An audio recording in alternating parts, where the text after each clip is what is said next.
Loin de moi l'idée de dénigrer les tentatives de regroupement africain, surtout avec la balkanisation de la conférence du Berlin.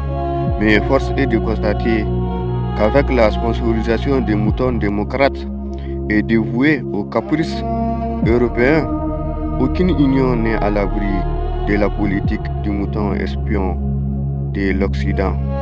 Après tout, même l'Union africaine n'a pas fait l'unanimité. À plus forte raison, l'UEMOA et la CEDEAO ou la CEMAC.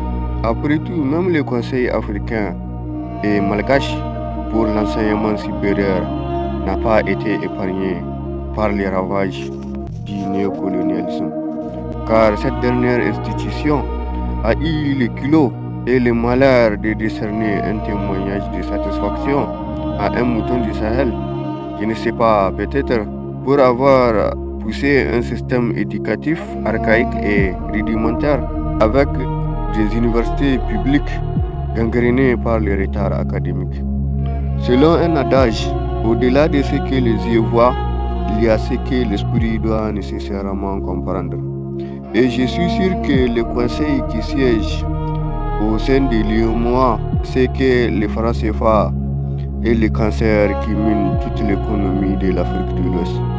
Et je suis sûr que le conseil qui siège au sein de la CEDEAO ne cesse d'être utilisé par la France ou l'Europe pour intimider la démocratie africaine, tout comme les moutons merdés qui emmerdent l'Afrique et ses enfants pour honorer les modes de vie VIP de la France et de l'Europe. Je suis un enfant du Sahel et je tiens à dire à tous ces idéalistes qui chantent la démocratie, les droits de l'homme, la primauté de l'individu, la laïcité, que je n'ai jamais vécu une expérience démocratique digne de son nom dans mon pays, en dehors d'une rare exception survenue suite à un coup d'État d'un enfant de la patrie.